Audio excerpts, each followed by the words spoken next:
Hello, America, and parts of Green Bay, and some foreign parts of the country. This is Newcaster Langley here, and reporting for Channel 32 News. And here's Emily with sports. Okay. Today in sports, we had a little bit of a crisis with Marvin Zuckerman, the sensation-seeking junkie best known for his thrill sports such as skydiving, bungee jumping, and most recently, his trip to Spain for the running of the bulls, is back at it again. He was arrested after leading police on a high-speed chase. Once he finally came to a stop, the police were shocked to find him that he was in the middle of a sexual act and had an open whiskey bottle along with a joint in hand. The police removed him from the vehicle, which he then proceeded to resist, causing him to be tased, and then which he pleaded to the police to be done again. What a crazy fellow, but do we expect anything less? So, now moving on to another crisis in sports. After last night's football game between the Chicago Bears and the Green Bay Packers, a Bears running back launched himself after a Packer. Could these actions be due to testosterone? Current research is showing groundbreaking information about testosterone and a person's personality.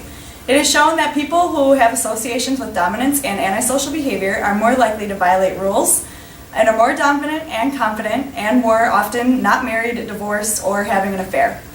So I'm here with Dr. Smith to see if we can get some more answers on how testosterone can lead to these actions.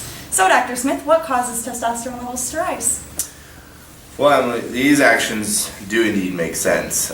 Success in a competition event such as a win and a taunt from the other team can lead to a rise in testosterone levels. Interesting. So what causes testosterone levels to decrease? So the chances are the player's levels decrease after each trip trying to launch at the Packer player. Because failure or humiliation can cause the drop. So how else does testosterone affect an individual outside the world of sports? Well, that's a good question. According to evolution, aggressiveness in males was best used for dominance and increasing reproductive advantage. What about females? They also have testosterone. Why are they not aggressive? Oh, females. Well, according to evolution, there are no advantages for aggressiveness in a female, and it may interfere with childbearing. Awesome. Thank you for that information. Now on to Kayla with more news. Thank you, Emily. In our new segment about personalities today, we are going to cover the cerebral cortex and how that plays a role in our personality. If you like caffeine, loud sounds while you are studying, and get very bored with tasks easily, well then you are an extrovert personality. If you don't make as many mistakes, are aware of things around you, and would prefer to study in complete silence, then you are introvert. Which one are you, Lang? Well, I do enjoy my drink, so... Do you like caffeine as much as I do? Oh, you know it. Lang, have you ever wondered what system helps with your positive mood? No, I don't. Well, the BAS, or Behavioral Approach System, is what helps regulate your great mood today. It is found in the left prefrontal lobe of the brain, and the neurotransmitter that helps with this mood is dopamine.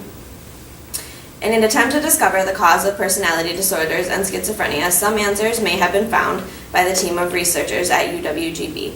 The study focuses on the neurotransmitter dopamine.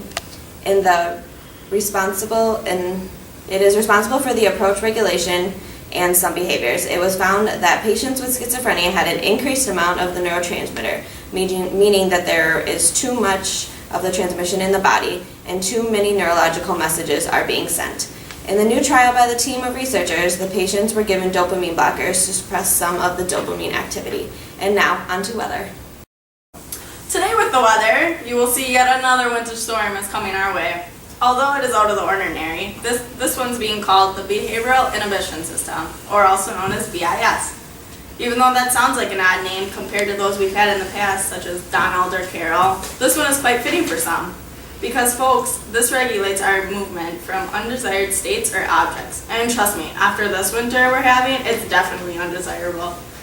It just happens that our storm is coming more from the right, so that is exactly where the BIS is located. It's in the right prefrontal lobe of the brain. BIS is associated with anxiety, which those in the southern region, right down here, they might be feeling as the snow starts coming down. As we all should know, when snow is formed, temperatures become low and there's moisture. Well, the neurotransmitters that are involved with BIS are serotonin and or GABA. activities. So today, did I not only get to share with you the weather, but the story of BIS. Back to you, Wayne. Today we have a very special guest.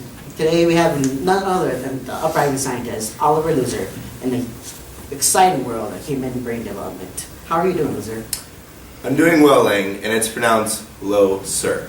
Whatever you say, Loser. Anyways, I have to ask you, you're the leading mind in the field of human development in the electrosonograph. And how do you manage to do this with just like EEG imaging? So what do you do at how you do? Well, it's easy, Lang. The EEG, or measures electrical activity along the scalp, that fluctuates resulting from ionic current flows within the neurons of the brain. We record the brain's spontaneous electrical activity over a short period of time, usually 20 to 40 minutes, from multiple electrodes placed on the scalp.